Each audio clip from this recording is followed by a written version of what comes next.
السلام عليكم ورحمة الله وبركاته. المقطع الفيديو ده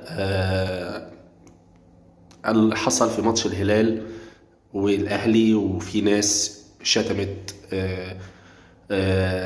النادي الأهلي أو مصر بمعنى أصح، تحت مسمى إن مصر بتتدخل في الشؤون السودانية، وحولوا الرياضة كلها لسياسة داخلية. أنا هقول الكلمتين دول بس يعني عشان خاطر الناس اللي بتفهم في الناحيتين، اللي هو المصريين والسودانيين. احنا لو بصينا عن احنا ككيان عربي او كدول اسلاميه تحت مسمى دول عربيه، احنا كلنا يعتبر دوله واحده، ده على الورق. اما في الحقيقه طبعا متفرقين. بس انا بقول لك ان ورا الموضوع ده كله الخناقات اللي احنا فيها حاليا قوه كبيره انتوا ما تعرفوهاش.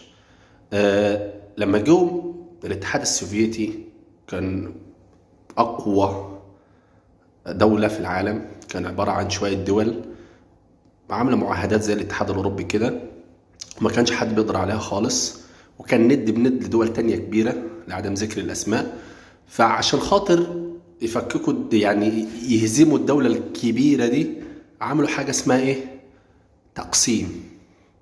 عملوا فتن هنا، فتن هنا، فتن هنا، عملوها دول، وبعد كده استعمروا الدول دي.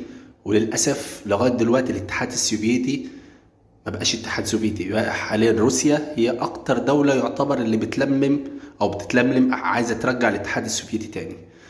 اللي بيحصل دلوقتي في الدول العربية زي كده بالظبط. أنا بكلمك يعني لإخواتنا السودانيين اللي بيفهموا. أنت دلوقتي عندك مشكلة مع مصر عشان حلايب وشلاتين. طب ما انت عندك دولة كاملة اتشقت منك، وهي جنوب السودان اللي هي عاصمتها جوبا دي. طب ما انت دلوقتي ما قلتش ليه دي اراضي السودانية؟ ما انت اتشقت عنك خالص. يعني دلوقتي السودان دولتين، شمال السودان دولة وجنوب السودان دولة، والاثنين في الامم الاوروبية، في اوروبا، يعني في الامم المتحدة قصدي. يعني هما اتنين يعتبر دولتين. ليه ما اتكلمتش عليهم؟ اقول لك ليه. بص، كل اللي بيتكلموا دلوقتي عندك في السوشيال ميديا وبيقولوا على نفسهم سودانيين، اقسم بالله ما سودانيين خالص.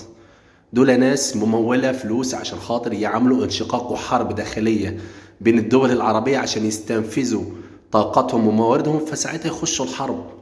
يا اخوانا، اقوى دولة حاليا، انا مش بقول لك انا كمصري، والله العظيم اقوى دولة حاليا اللي ماسكة العرب كلهم والشرق الاوسط هي مصر. ليه؟ مش هقول لك عشان احنا اغنى ناس، لا، عشان القوة البشرية وقوة العتاد بس. فلو مصر وقعت قسما بالله انتوا او في خلال يوم وليلة هتروحوا في 60 داهية.